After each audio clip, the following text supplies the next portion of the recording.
you still awake? I know it's hard to get back on a stage after you had food, but we have a fabulous talk to wake you up. How to build a UX research department from scratch and survive. I think that part is important. And our next speaker is a senior UX researcher at Kudosoft, a company that belongs to the Cologne group you might have heard of.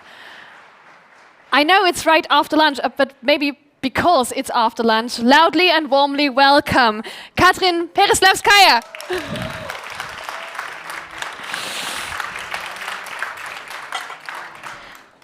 Hello everyone, thanks so much for the introduction. I'm Katrin, and today I will give you some tips on how to build a UX research department and survive. But let's start with a short introduction to my own self. I'm a senior UX researcher at Kudosoft, which is a software company belongs to Cologne group. However, my UX research career started back in 2016 when I was working for USITS, which is now different. It's a digital agency in Berlin. And there I was mostly working for such customers as Consorsbank, Hamburger Sparkasse, so banking. Then eventually I moved to Smaba, which is a loan comparison portal, where I had the chance to build my first research department from scratch.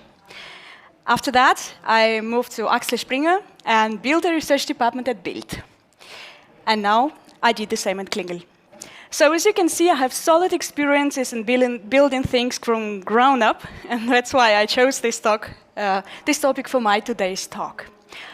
I think this talk is more aimed for people who are researchers and either are new to a company or are the only or the first researcher. But I hope you will find it helpful too, because I try to make it as pragmatic as possible, so I hope you can use it as well, even though you are not a researcher yourself. So let's start. Since I'm consulting startups in terms of research, I realized that new researchers try to be productive from the very first day after they have just started somewhere. So they jump from one meeting to another. They try to conduct the first study in the very third week after they have started, and I don't think it's a right approach. I believe the first thing you need to do is to get to know the people you're dealing with. I divide them into 3 categories. The first one are stakeholders, or your direct supporters. Obviously, these people are the easiest to get connected to, because this is in their interest to work with you. However, as you can imagine, these people are not sitting there waiting for you to come along. If you're lucky, getting to know them will be included in your onboarding process. But from my experience, such meetings are aimed to get the idea of the composition of your team, so most likely you will be nervously trying to remember all the names instead of being productive. So I prefer to meet these people separately, somewhere outside of the office, for example in a cafe in the hall of the building somewhere else. Because I realize that it helps some people to be a little bit open-minded, or let's say critical, when discussing certain topics, and I think it's important when you're just starting somewhere. I ask them 3 questions. I ask them about their challenges they have at the moment. I ask them how can research help to overcome these challenges, and if they have a previous experience in terms of research. The first 2 show me how frustrated are the teams and how crucial research will be for them. And the last one shows me how much experience does a particular person or a team has with research, because it means more or less explanation of the process. After that, I try to meet these people on a regular basis. In my case, we do it once a month at Klingel. We share Slack, Teams, or whatever channels, because it's a little bit more convenient to share the information with the whole team instead of doing it separately.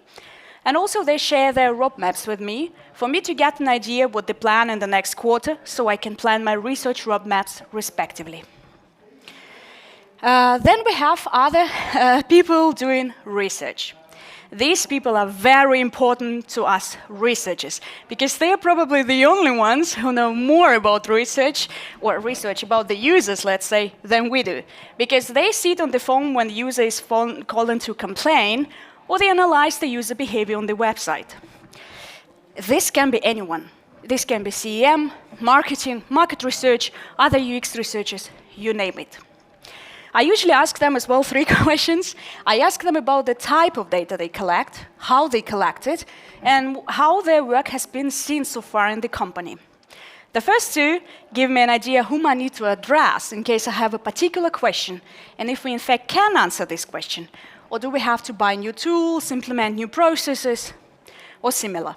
And the last one shows me how my work will most likely be seen as well. Because if your CM teams keep telling your product teams that users having problems logging in and nothing has been done so far, it's probably not a good sign for you either. I meet these people after on a regular basis, depending how often you need it, because for me it's important that they are informed in case we implement something on the website which might influence the user, and when the user is calling, they are aware of it. And vice versa. If they notice some weird behavior in data or maybe over mail communication, it's important for us to get this information as well. With some of the teams, like at Build, we even went further and created joint reports. What does that mean?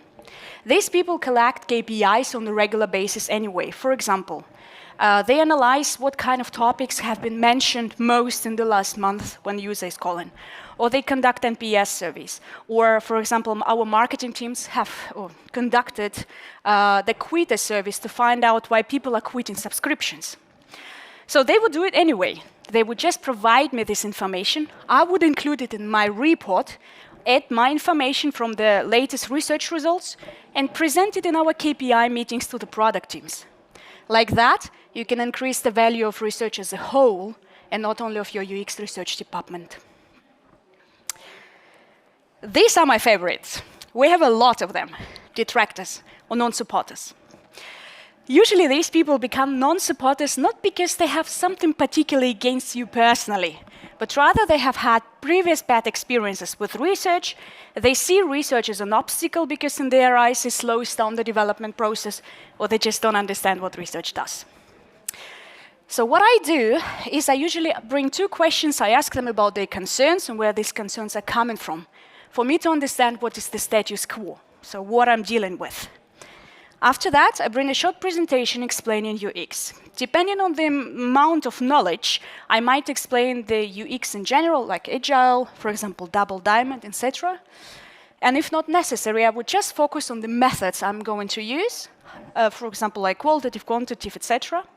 I would explain how I envision research in this particular company, for example, regular NPS surveys, qualitative studies 2 times a month, and 3 times a month an on-site survey, and how I would like these people to be involved. You might be asking why the last one, because I realized that it's very important for these people to be kept in the loop.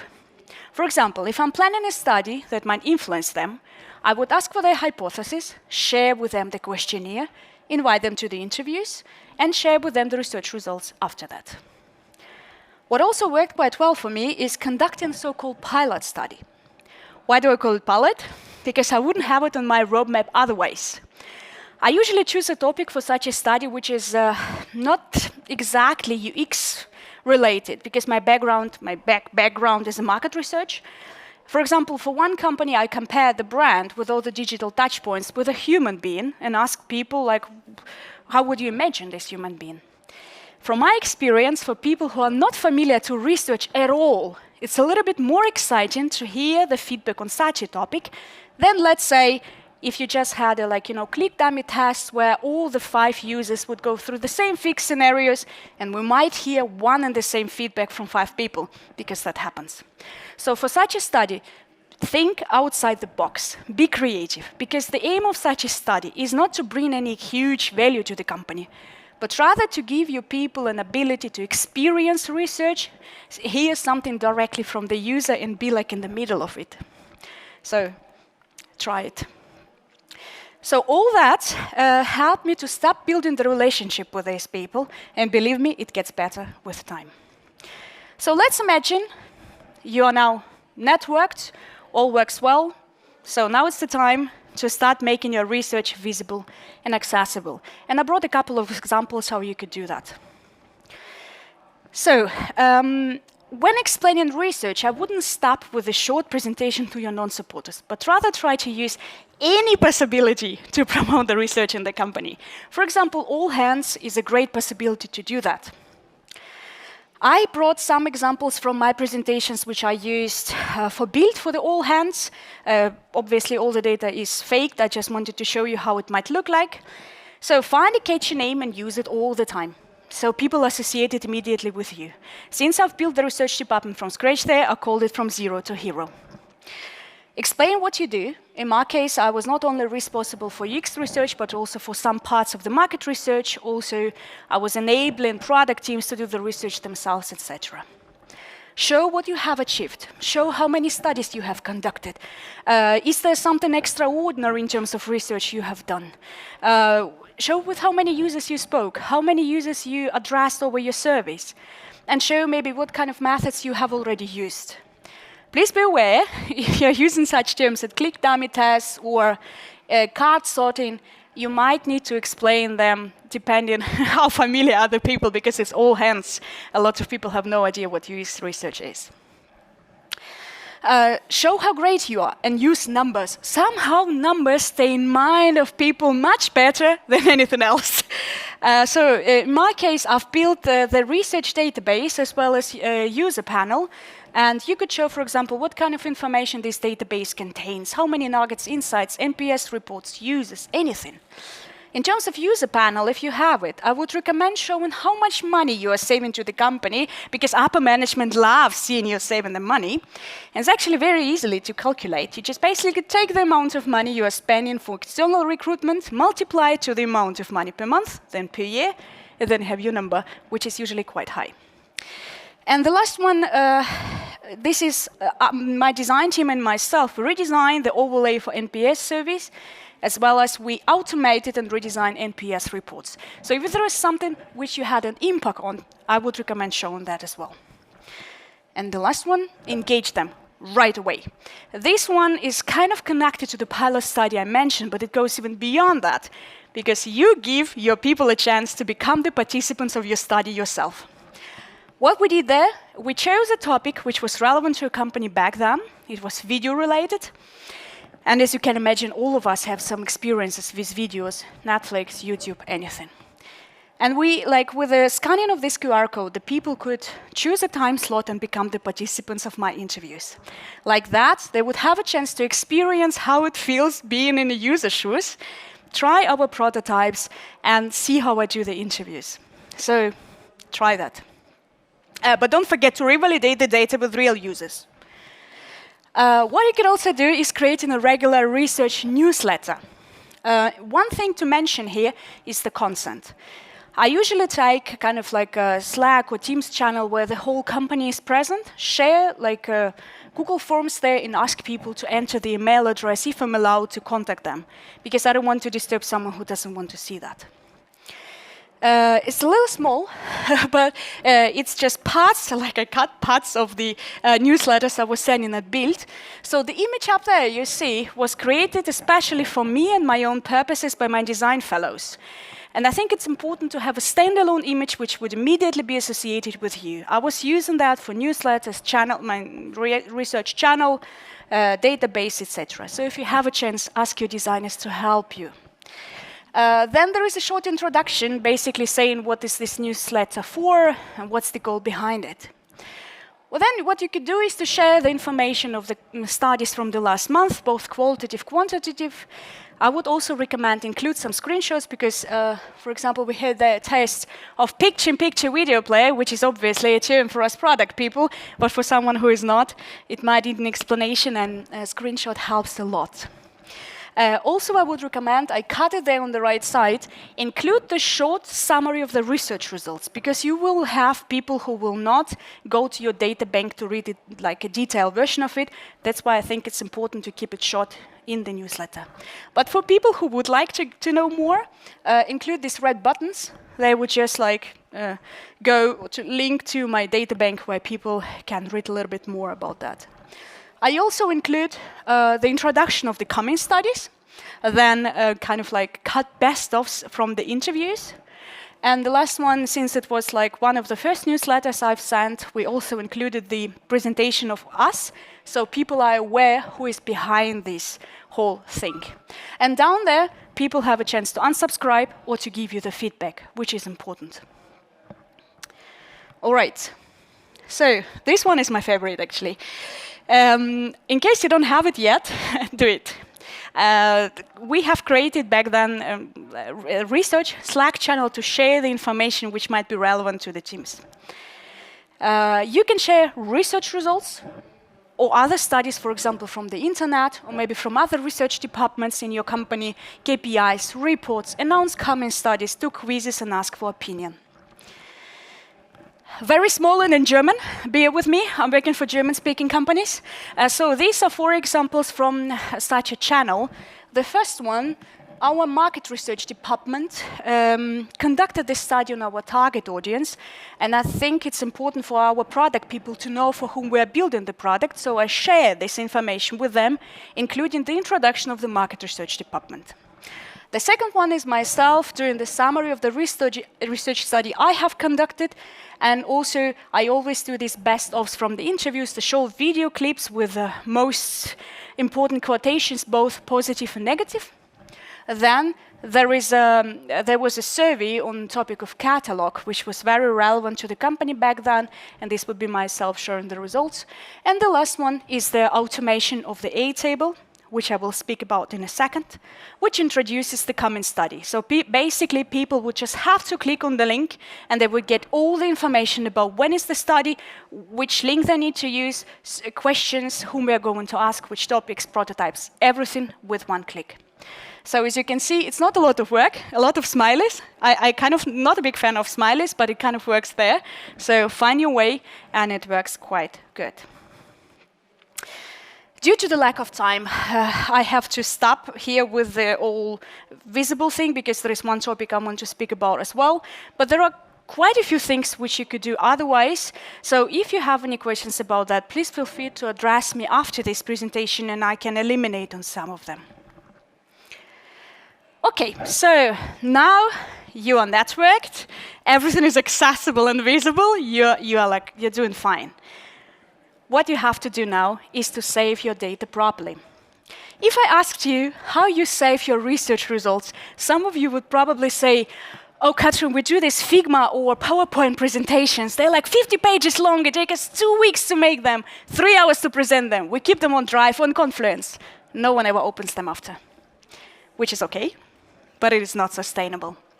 And I believe if you want to make your research department functionable, you have to make it sustainable.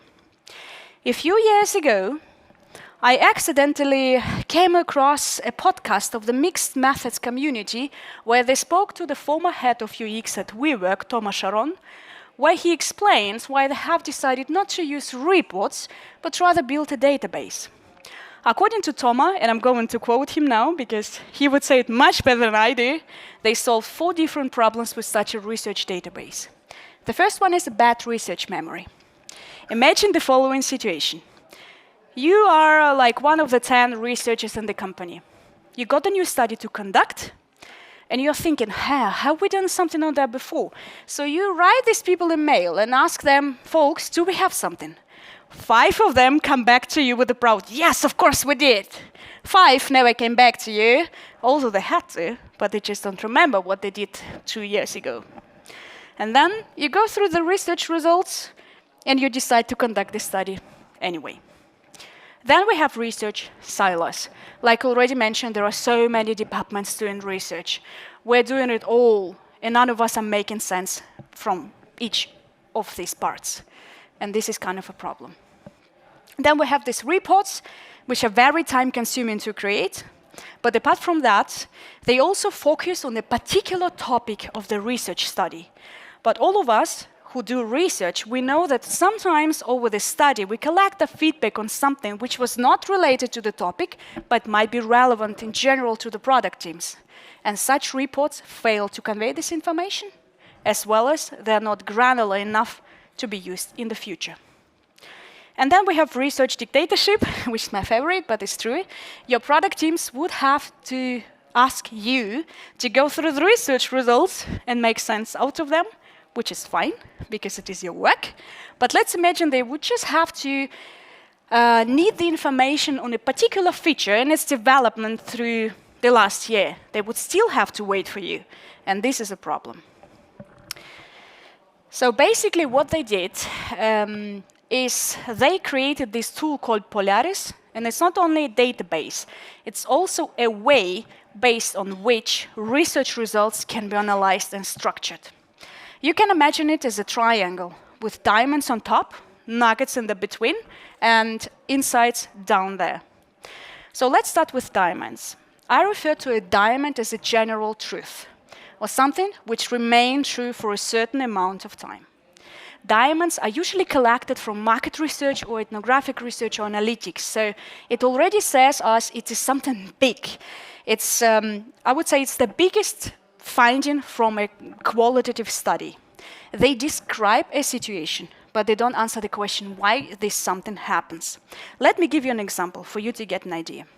Imagine your analytics people are coming to you and say, oh, we've noticed quite cumbersome behavior in terms of main navigation. Like users are doing too many clicks before reaching their goal, they are doing U-turns. It's kind of like seems weird. This is a diamond. It describes a certain situation. It's huge, it's not tangible, like what does it say to us product people? It's weird, okay, fine. We never talk to people, we don't know if it's really a problem, maybe it's not a problem, maybe it's like they always use the navigation, we don't know that.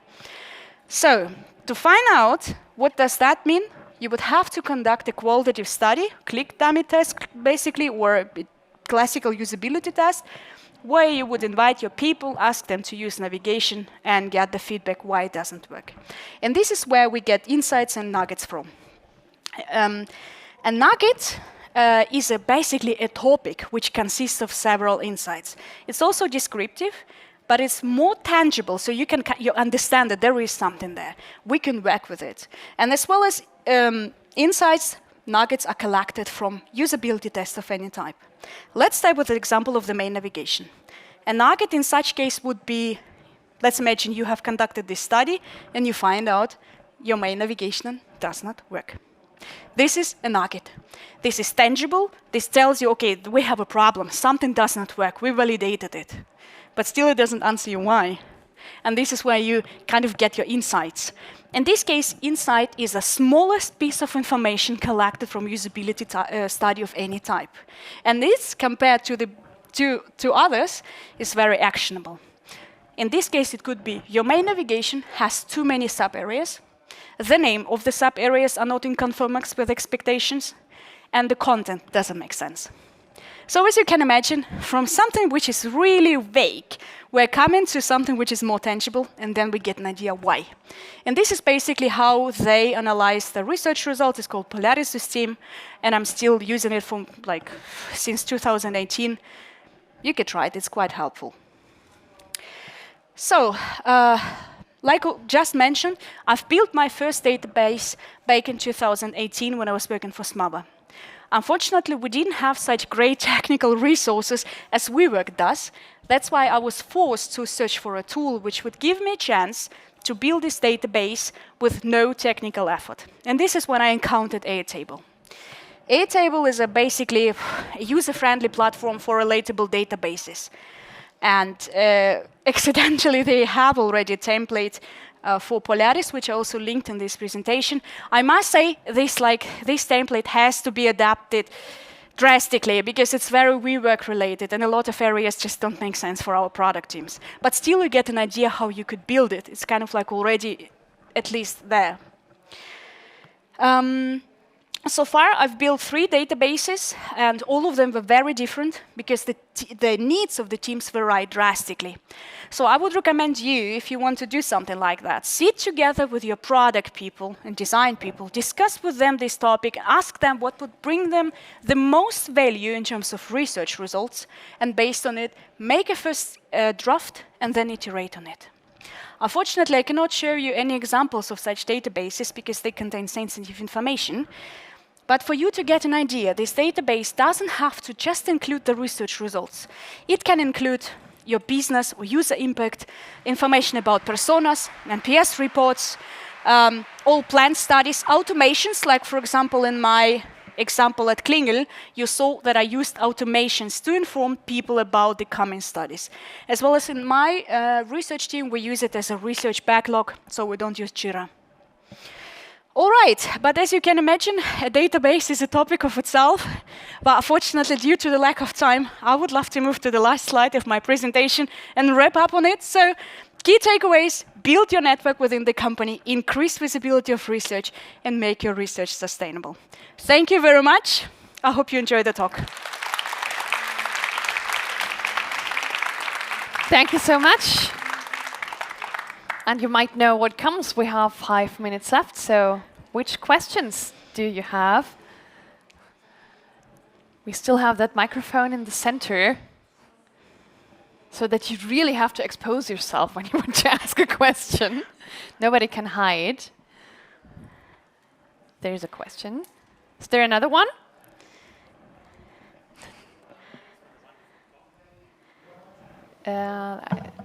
No? Try it again. No? No. The technician is on its way, on his way. No? We're waiting. There's a switch here, Now. Okay. Hi. Hi. Hello. I'm Sergey, UX designer. Thanks for the wonderful talk. So you mentioned this non-supportive folk. Yes. Did you ever have a situation when they said like, oh, I've read you just needed, like 5 users are enough. Why do we need this at all? Like, how do you answer these people? Like, why do we use the whole department? I can just outsource to my designers, interview 5 folks, and then we are done with research. How do you deal with these people? Honestly enough, I have never had someone saying something like that, because I don't know many designers who would like to do the research, because it's quite not so easy to do. But, okay, 5 people are enough. Why would we do that? Okay, it depends. So basically, if someone told me something like that, the answer is basically very easy. It depends what we want to find out. According to Nielsen theory, you just need 5 people to find the 80% of your mistakes, which is great for your click dummy tests.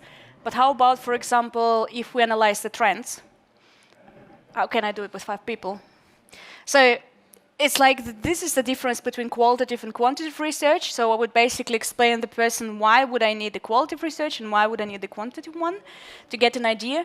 And for example, I've heard this question in the previous talk. Someone asked, in case your product people not only telling you, okay, 5 people are enough, but in case they tell you, okay, we don't have time for that, there are other ways how to do it more sustainably or even quicker. Do on-site service, for example, right? There are so many tools. Or maybe introduce Hotjar to a company and just see how they navigate with the mouse. So basically, coming back to your question, I would just explain them that we cannot answer all the questions with qualitative research, and this is the reality. Because, like, imagine we would like to introduce a new feature, and I don't even know if people need this feature. How can I ask 5 people? Right? Okay, I'll ask these 5 people, and they say, yeah, we need this, and these 5 people say, like, what the fuck? So, I mean, yeah. So basically, you just explain the difference when what works. Thank you. Any further questions? We have 2 minutes left for you.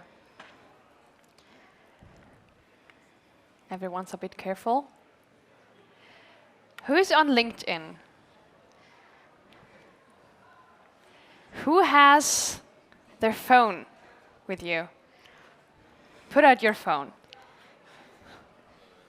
Open the LinkedIn app.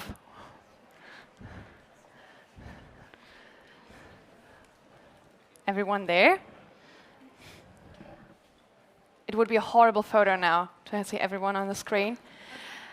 Go to the search field. Type in Digitale Leute. In case you haven't, please follow the Digitale Leute channel. They're doing a very good job. There's a lot of content, and in case you want to get any follow-ups after the conference, you will get everything there. And now we're close to the end of this slot. First, thank you so much, Katrin, for your input. You're welcome. Thank you.